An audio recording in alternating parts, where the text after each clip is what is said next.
Okay, because you said, oh, okay. Bismillah ar-Rahman ar-Rahim, in the name of God, the Beneficent, the Merciful. Wassalatu wassalamu ala rasulih al-Kareem. Peace and prayers on our Messenger Muhammad. I am Ubaydullah Evans. This is Frames, kind of a monthly interview that we do at the American Learning Institute for Muslims. Tonight, I am joined by two of our newest board members. I have my dear brother, comedic genius, thought leader, zakat collector. The zakat collector.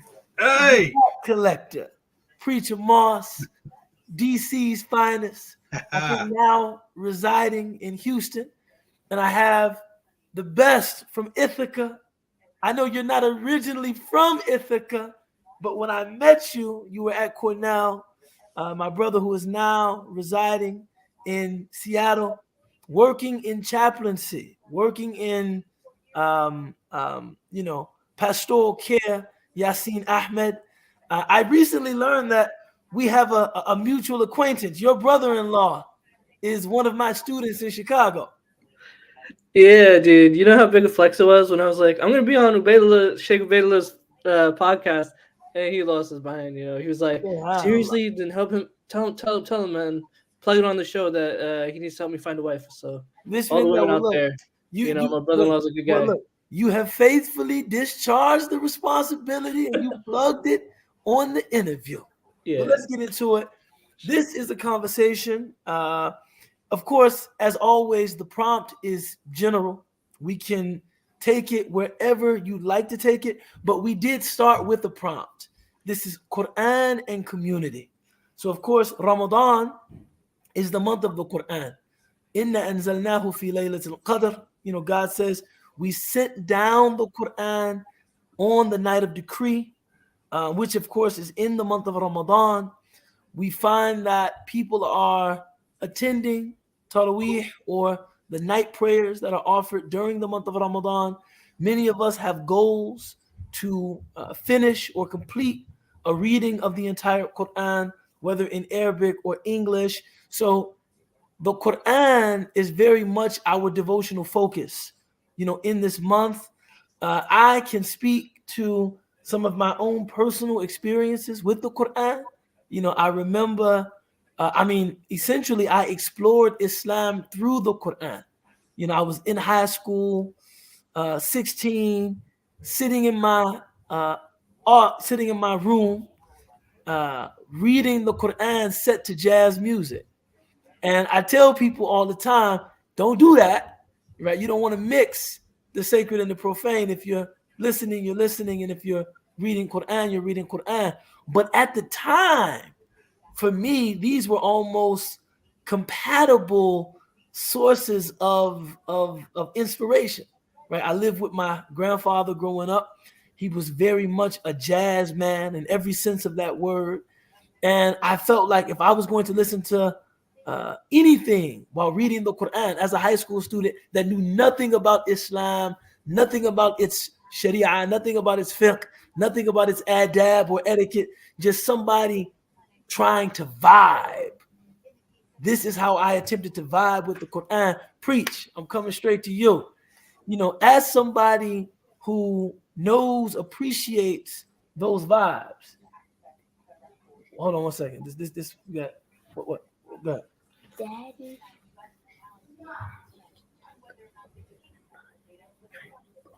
Okay, I'll tell her. Najashi, stop going to her room and bothering her. All right, Bismillah. So as somebody, as somebody that appreciates a similar kind of vibe, I'm interested, man.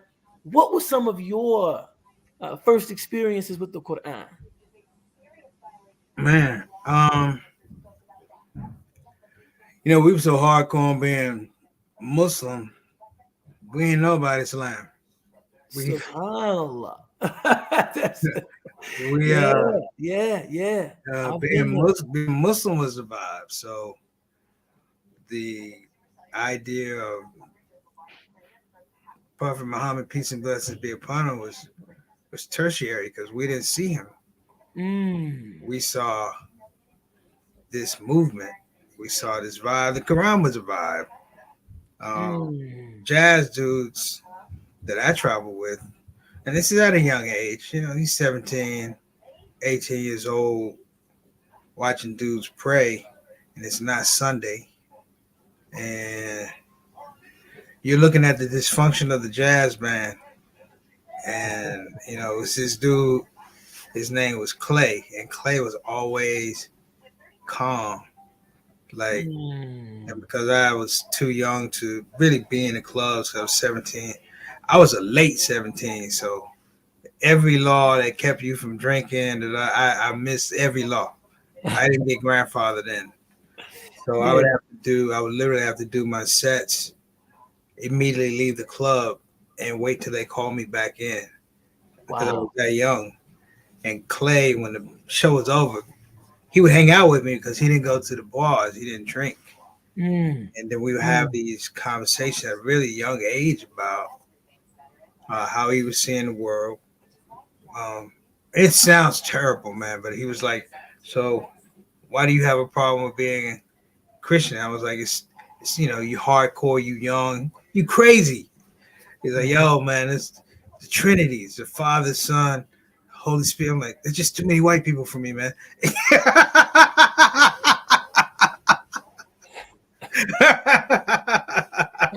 This is too many white people. I can't handle it. Yeah. And it was really, you talk about, I did a whole comedy special, Love Supreme, framed around the fact that I listened to Coltrane on repeat, Love Supreme, before I took my Shahada. I'm talking about 2 days in the chant and reading the liner notes and knowing that the name of the song was not supposed to be Love Supreme. It's supposed to be called Allah Supreme.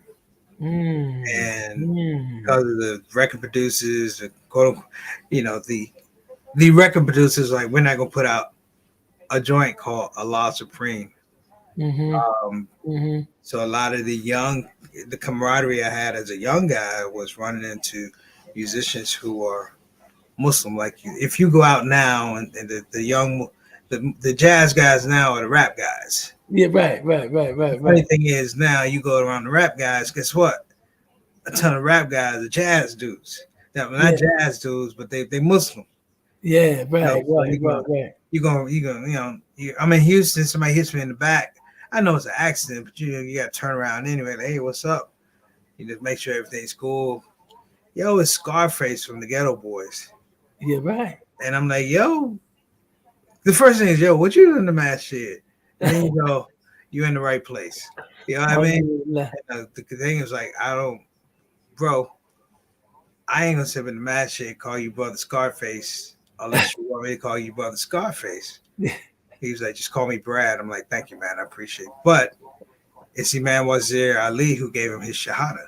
Allahu Akbar. So you have that, and, you know, everybody, social media is blowing up. Little John took his Shahada, and, you know, I'm like, it's not, you know, it's, I did a podcast about it. I was like, yo, you shouldn't be surprised. You know, the fight for Islam is now. What it is you have inherents coming in now who are willing to really fight.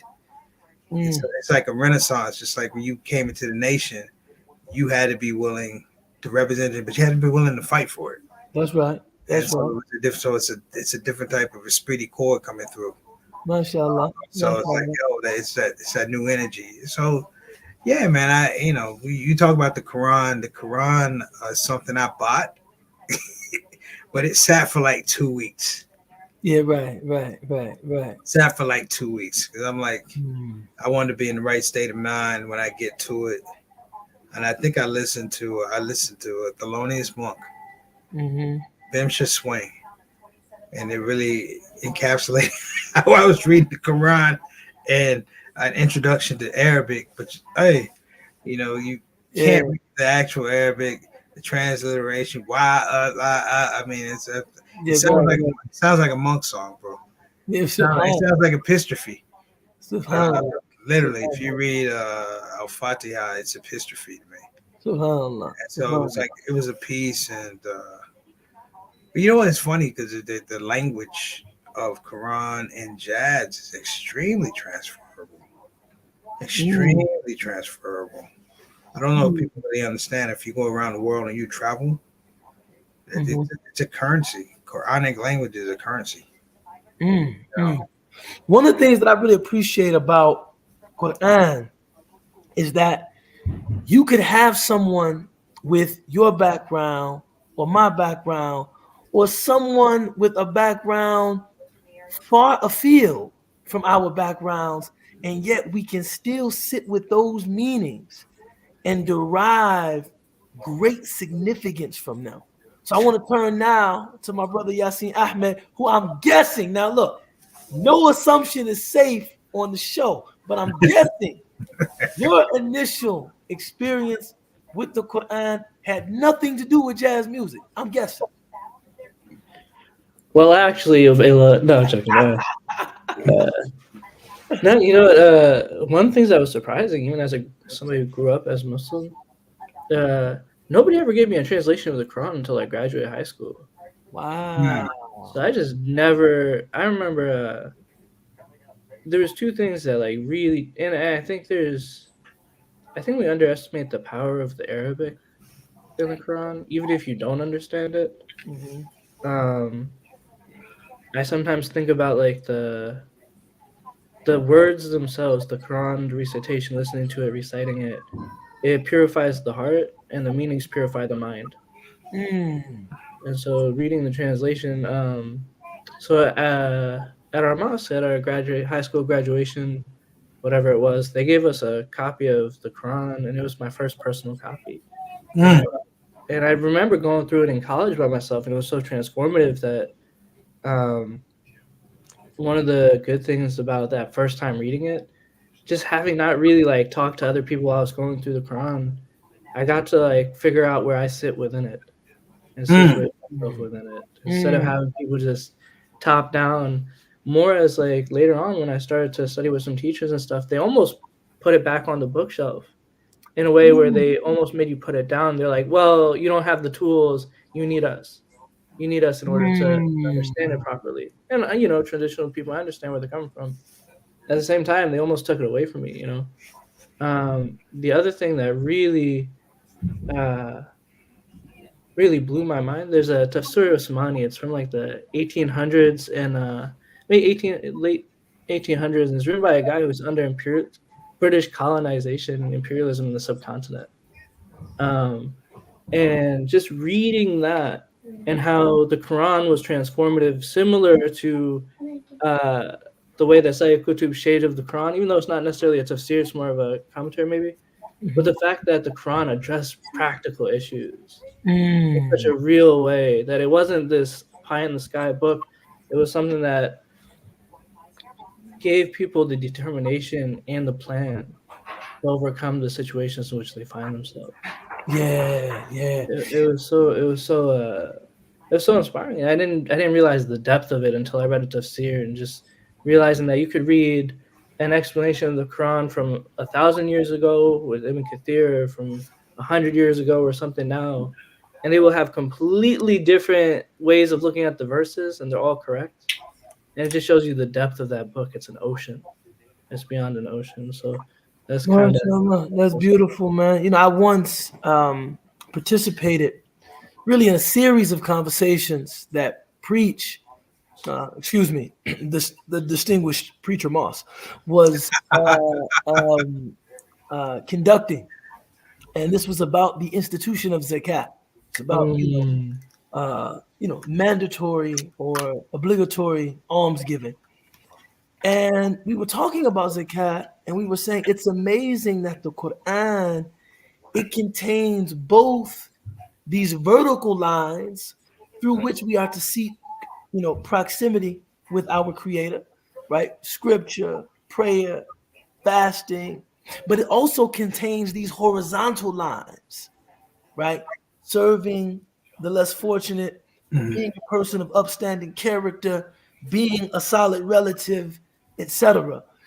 preach, man, every Friday you send out a short little, I would call it a little appetizer of soul food. just something usually very thought-provoking, intentionally economical, not long, and it's always of great spiritual value, but you're never talking directly about prayer. You're never talking about reading scripture. You're never talking about fasting. I find your style to be very Quranic because you're talking about bettering ourselves as worshipers, but it's always through that practical, pragmatic lens.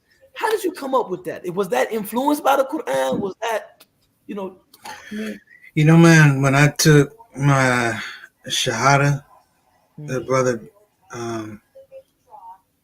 Mukman, may Allah be pleased with him, he goes, hey, young fella, not the Assalamu alaikum, hey, young fella. He talked to me like dude on the street.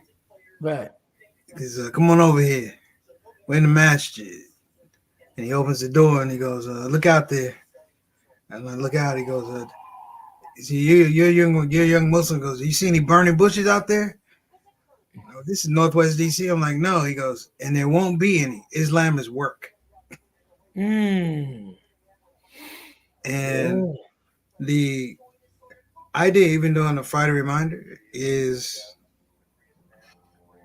correction. One of the larger aspects or appealing aspects of this Quran, this religion, as we frame it, is this notion of correction. That you can, in the midst of all this craziness, find a resolute means to correct yourself. And when Islam came through the hood, it didn't really come through the hood. It came to reform and correct ways that people were living, because they didn't leave their homes. They didn't move to they didn't move to, deluxe apartment in the sky. They were in the same space, but they reframed existence. Yeah. There was, I was talking about it on my little podcast, shout out show today. A reporter was talking to Mother Teresa. And they asked Mother Teresa, they said, how have you been so successful? And Mother Teresa said, God didn't call me to be successful. God called me to be faithful. Come on. And I'm like, come on. This is what it is. This is Ramadan. Ramadan is not about, it's about fasting, but man, you gotta remind people, man, faith is what brought you here, and faith is what will take you forward. That's when right. You talk about problems, man, we have all this stuff, the geopolitics and da-da-da. I'm like, man, when you get a world where people believe that being successful arrives on its own and it's detached and it's separated from faith, man, you got a problem. You got a big problem. You got a big problem on your hand.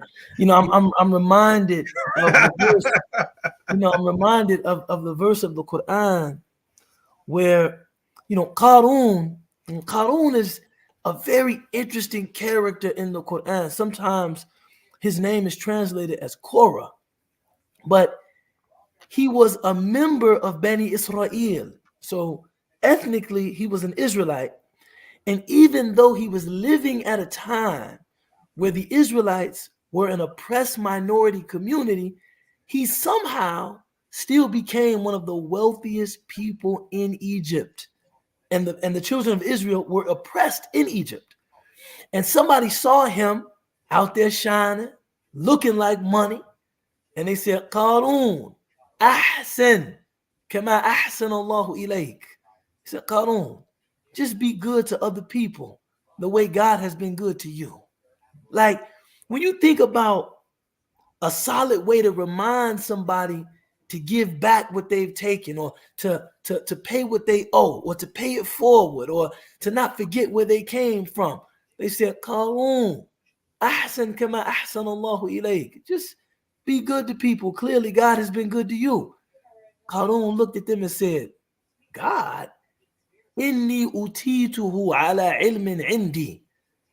The money that I have, my success, it's not from God. My success is from a certain knowledge and expertise that I possess. Right? And just that ended up being his fatal error. Right? And we learned later on that he was walking in all of his finery, dripping, and Allah caused a sinkhole to form under him, and he ended up being sucked into the sinkhole. And this is how his life ended. Now, Yasin, you were serving as the spiritual guide to a community of students at a prestigious university. People that would have reason to believe that they were going to go on to lead lives of success and prosperity and recognition, etc. How did you, well, first, did you, and if you did, how did you try to keep them grounded with that Quranic perspective? Ahsan, kama ahsan Allahu ilayk. Right? We know that you all are here at this prestigious college and your futures appear very bright, but in a space like that, did you feel like you could use the Quran to ground people and to help them to stay, focused on their spiritual responsibilities, as it were? Yeah, it doesn't matter how intelligent we are, we're still facing the same life issues, the same life problems. This is gonna sound crazy, and maybe it is gonna sound a little bit crazy, but college students going through breakups, and then you say, in Surah Baqarah it talks about breakups, right? What are you talking about? And you start looking at, what does it look like to divorce? How does it look like to end relationship with beauty? This thing about the Quran, I think there's one of the things that's challenging our community, and I think it's in the masjids as well, is that it's not intellectually satisfying for people who are otherwise intellectuals, who are highly educated. And so you have people with a thirst, especially at these type universities, where show me something I haven't heard in Sunday school.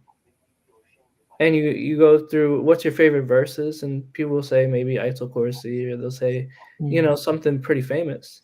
And you ask them, I taught a class for converts with the people who took their shahada on campus. And they never had, I said, what's the definition of good? And people would come up with different definitions of good. I said, in the Quran, there's a definition of good. And they were just exploring the religion, and we went through Ayatul Bir. And that's when he decided, I'm going to take Shahada, because Islam has a definition of good. I didn't know what the definition was. It was just theoretical. Everything we're learning in class is philosophical. None of it's been implemented. All the enlightenment, as Dr. Sherman Jackson calls the self-congratulating enlightenment, that it hasn't been implemented. But then you look at this definition of what it means to be good in Islam, and it's a practical definition. It's one that aligns with the fitrah. And so I think the Quran connects people with themselves, that it shows you yourself in a way that people will be more willing to listen and inculcate it than if somebody just told them straight up. Yeah. It's that friend who, it's the friend that gives you real nasiha. And so I think that was always something that we could always go back to people and say, rather than me calling people out, you give them a verse, give them an opportunity to reflect on it. They'll see where they need to grow. Mashallah. Quran, it speaks often in something called ellipsis. Ellipsis is like when you put three dots, and they say the rhetorical force of ellipsis is, rather than telling someone the answer, you let them determine the answer. So Allah will say, أَفَلَا تَعْقِلُونَ, will you not then use your intellect? Right? Instead of telling you the answer, Allah will give you an opportunity to ponder, to reflect, to consider something. And this is why, going back to your earlier comment, and I'm gonna transition to preach in just a moment.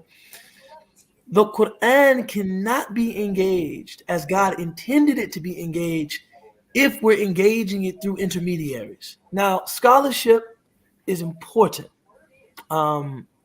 Ideas are the stock in trade of my, vocation.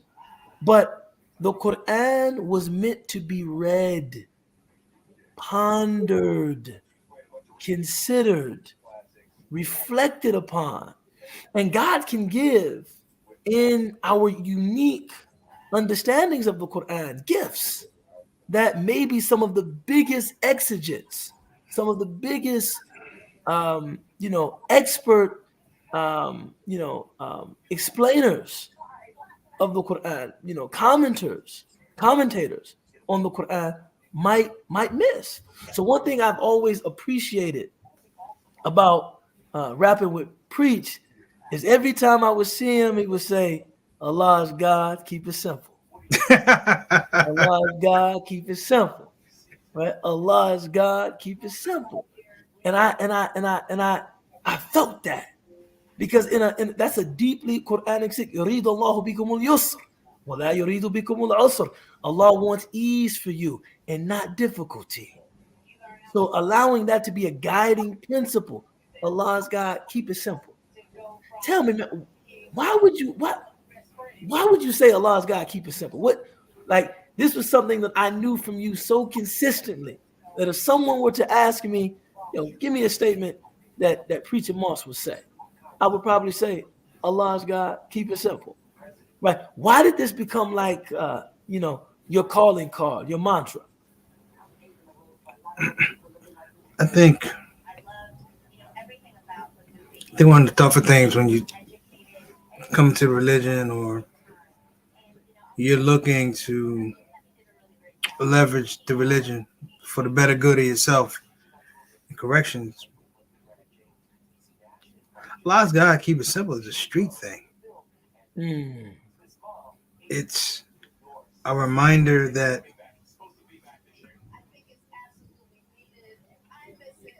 man. It's like, yeah, we could be all spiritually literate, but it comes from here, and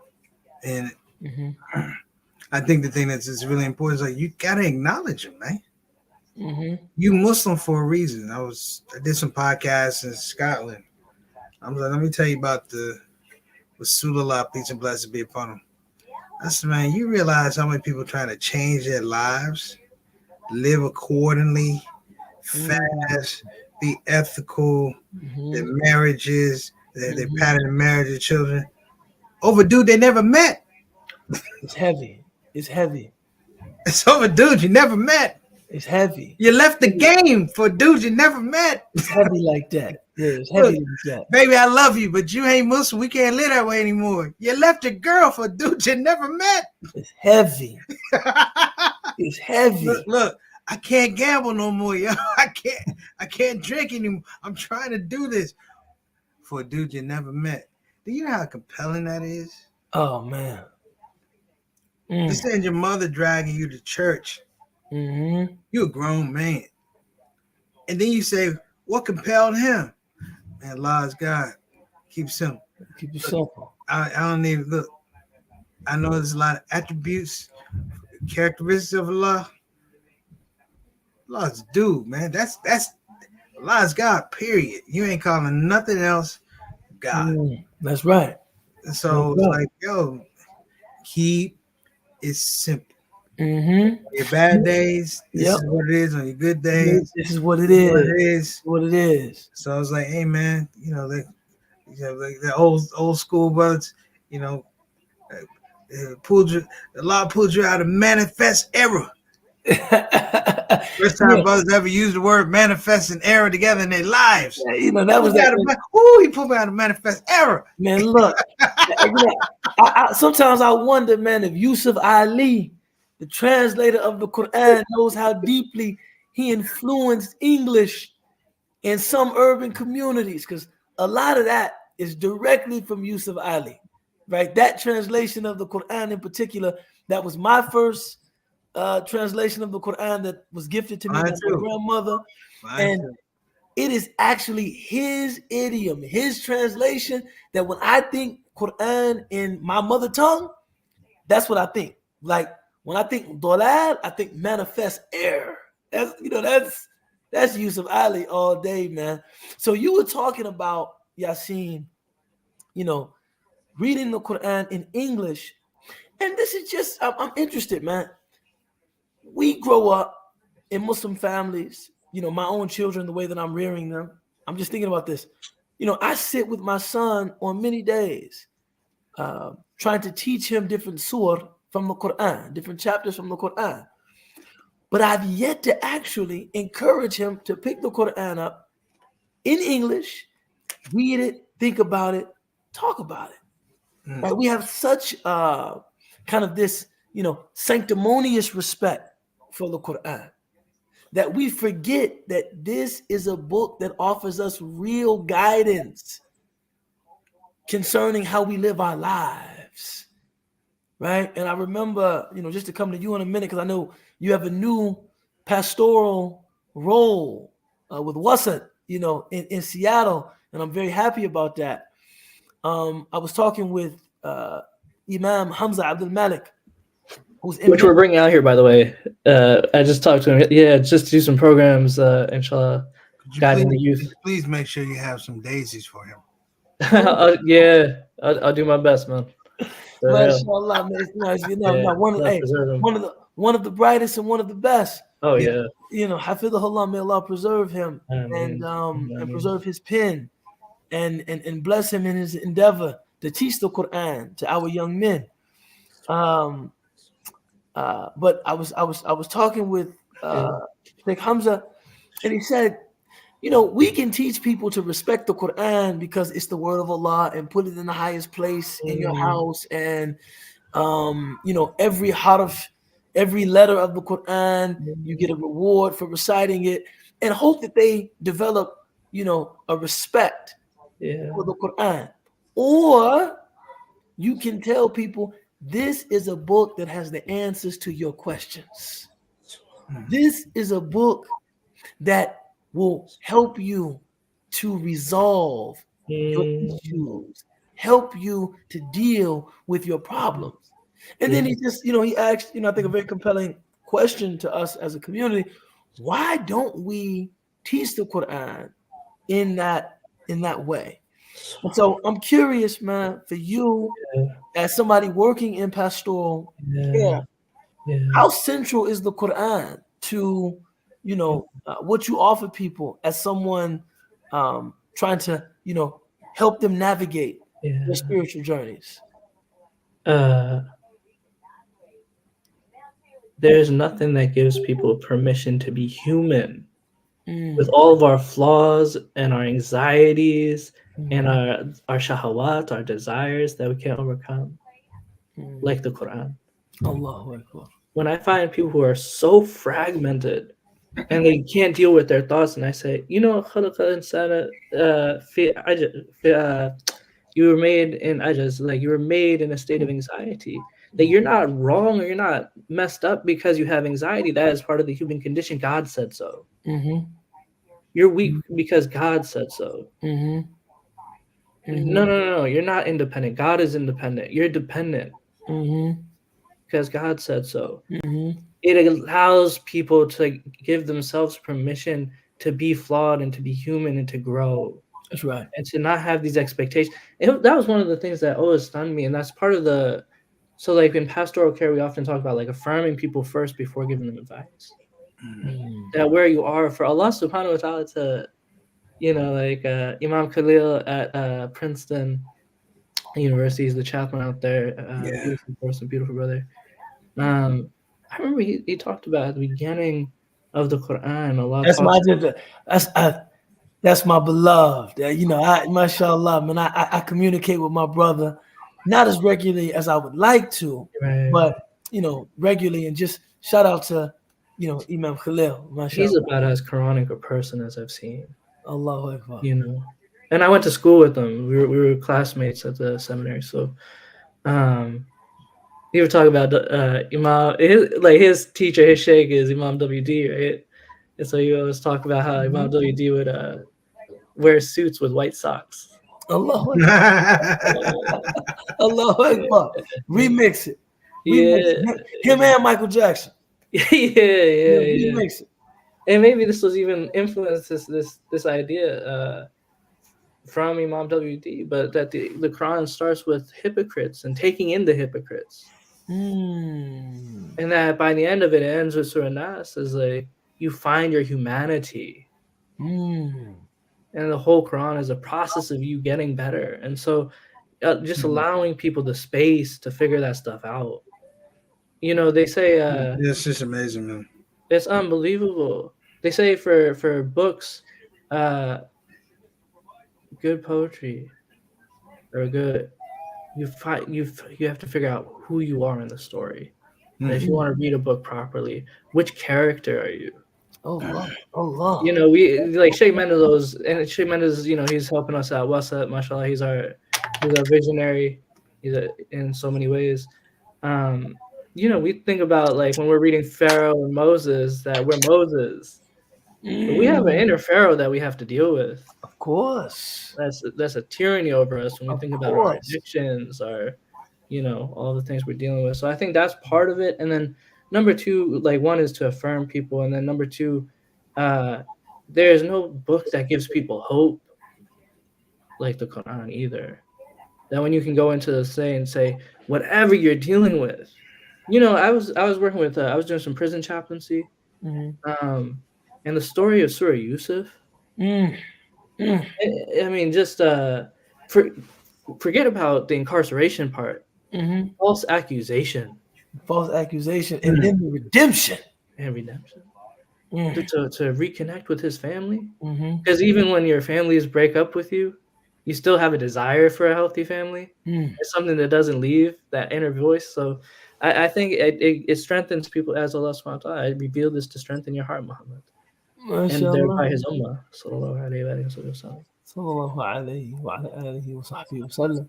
No, man, I felt that. I think that, you know, that story in particular of, you know, Yusuf, peace be upon him, you know, the entire story, even in the very concise way that the story is, I would say, economical, elegant way the story is conveyed in the Quran. No excess. All of the essentials are there, and yet it's still very moving. And when we arrive to the portion of the story in which Yusuf is reconciling with his brothers, he says, "La tathriba alaykum al-yawma." I forgive you. I forgive you. There's no tathrib. There's no blame on you today. Some people say that the entire saga of Yusuf took about 40 years, man. That him being estranged from his father, housed by, a family in which, the woman of the house sexually, tried to seduce him and sexually, harassed him being falsely, accused and then imprisoned under false pretenses and then serving, his fellow inmates and then being forgotten by one of them upon his release, and then being asked to use a knowledge that God had given him to save the people that had wrongly imprisoned him. Whenever I read the story, I always say to myself, if I did have that skill, that God-given talent of dream interpretation, and I knew the king's dream, I would say, yeah, I know the interpretation of the dream, but I ain't telling you. After what you did to me, this whole thing getting ready to fall, big dog. Yeah. That probably would have been my attitude. So his magnanimity to say, not only do I have the skill, as long as my name is cleared, right? What those women? What's up with them? Right? What's up? Those women. I mean, we look. The slate is wiped clean. Okay, let me interpret the dream for you. That these are the examples of what it means to be a human being of depth and profundity, man. You know, for real. So preach, man. What story? I hope I didn't take it. What story? What verse? What idea from the Quran would you say is your favorite? Wow.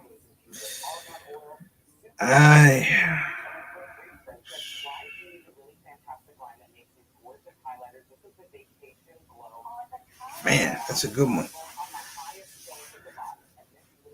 You can tell me anything you want as long as you don't give me a Trump answer and say, I like them all. No. You know, it's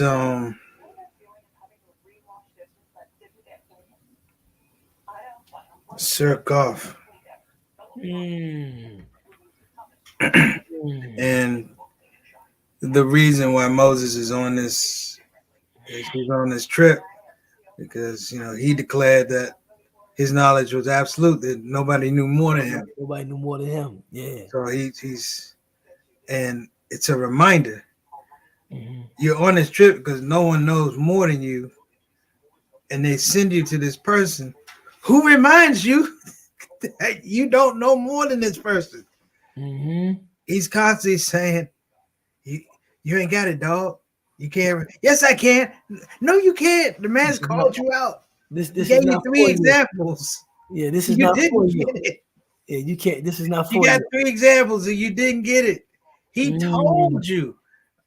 Allah told you couldn't do it. He told you didn't have it. I can be patient. No, you can't. The man told you 3 times you can't do it. Each and every time he went through it. And I'm like, listen,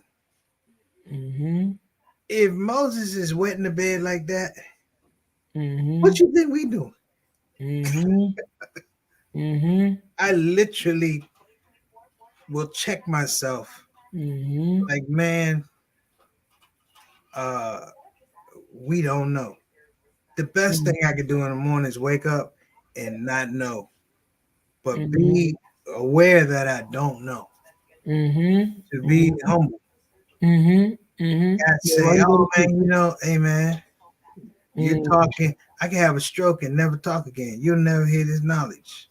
It's to the point where you're that. It's not an anxiety, but you're just aware of circumstances. Man, I've been in spots where you see dudes who could jump high and dunk that ball, and you come off a trip and they in a wheelchair.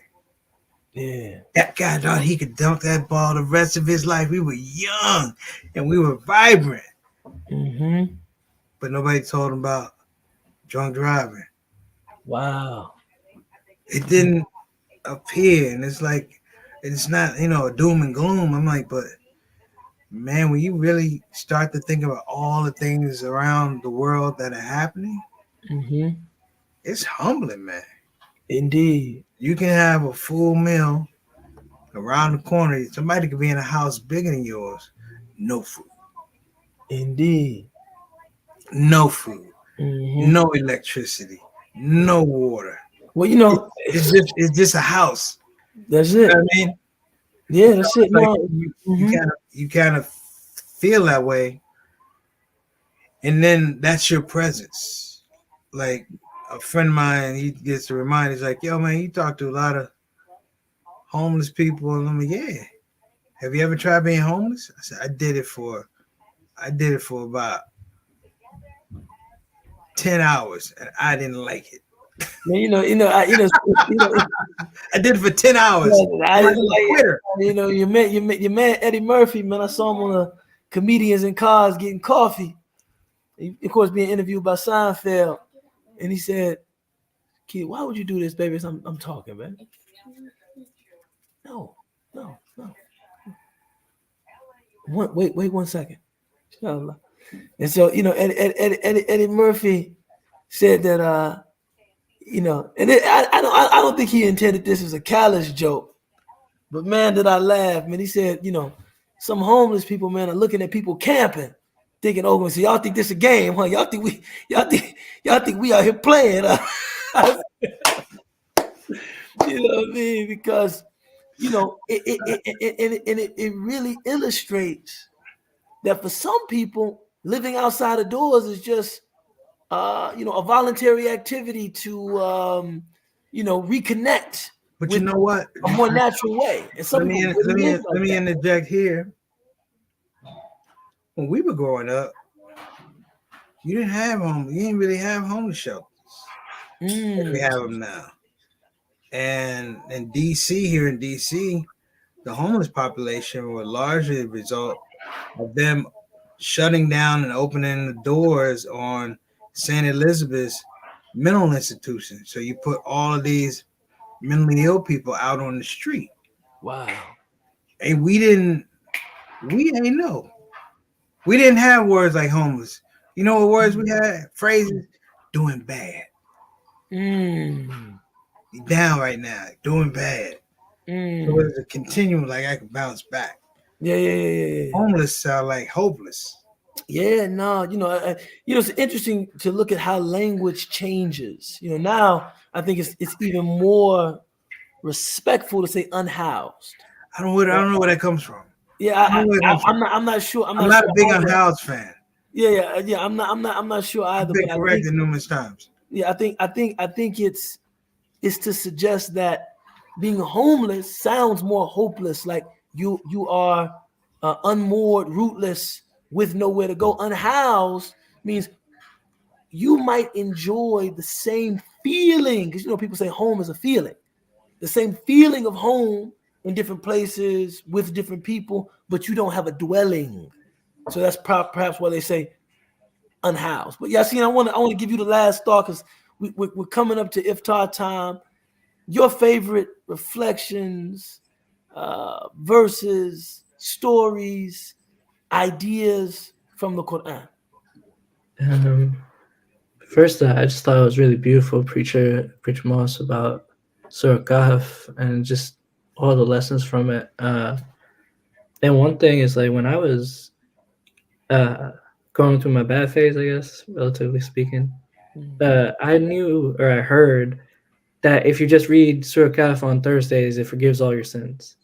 I didn't know about like all the details about that, like, you gotta do double for major sins, etc. And so I was just like, all right, I'm gonna keep living my life, but I'm just gonna use this get out of jail free pass. And that was the beginning of my Tawbah. SubhanAllah. Allah, look at the connections fostered by the Quran. MashaAllah. So for the people who are watching this, if you don't read or you don't look at the Quran, just Thursday nights, just read Surah Kahf, and just let it. The rest will take care of itself. It's like that story about this. I don't know whether this is a real hadith or not. So correct me, Sheikh. About this boy who was like, getting with some girls, and they said, this young boy, he's getting with all the girls in the process. Some said, does he pray? And they said, yeah, he prays. And he said, well, this will take care of that. If you start a relationship with the Quran, it will take care of that. Allahu Akbar. Whatever that is. Allahu Akbar. Allahu Akbar. Allahu Akbar. MashaAllah. Even in this vein, my wife and I talked about this with our community. Is like we're struggling to have a kid, and I read Surah Kahf and said, "Al-mal wal banuna zinatul hayat ad-dunya wal akhiratu salihatu khayrun inda rabbika thawabun khayrun amala." And I was like, oh, you know what? This focus on just having a kid rather than having Allah through a kid. I'm focusing on my deeds. When I had that mental shift, Allah gave us a child. Allahu Akbar. Wallahi, that was the verse that changed everything for us. So, and we can go through examples of that, but my favorite verse that's been in my heart for the last few years, and I hope, and this is me talking as a chaplain, that's what I, that's where I come from, that's who I am. وَمَا ذَلِكَ عَلَى اللَّهِ بِعَزِيزٍ. That for Allah nothing is difficult. You look at everything that's happening in the world, this access to, and then forget about that. I'm struggling in my personal life. Abizida blessed to me. He was talking about, I tried to change the world and I realized it's too much. So I asked Allah, let me change my family, and I realized it was even harder. But for Allah, Allah's God, keep it simple. It's just trusting. Yeah, would you believe this, man? I needed a God that man could not compare himself to. Otherwise, I wouldn't have believed it. I was like, oh no, I can't. This is when Aqidah becomes real. This is when Aqidah becomes real. I was like, yo, I can't. We could go all night. We could go all night. We're gonna stop in the interest of iftar, but it was a pleasure to have this conversation where we started from Quran and jazz to where we ended at needing a God that is incomparable. Laysa kamithlihi shay. The entire thing was, Quran, right? And everything in between was just the detail. So it was a great pleasure. It was an honor. And I hope that this is a conversation that someone finds useful. Bismillahir Rahmanir Rahim. Wal asr. Inna al-insana lafi khusr. Illa alladhina amanu wa amilu salihati wa tawasaw bil haqqi wa tawasaw bis sabr. Subhana rabbika rabbil izzati amma yasifun. وسلام على المرسلين والحمد لله رب العالمين. جزاكم الله كل خير. All right, man. Stay up now. You too. Assalamu alaikum.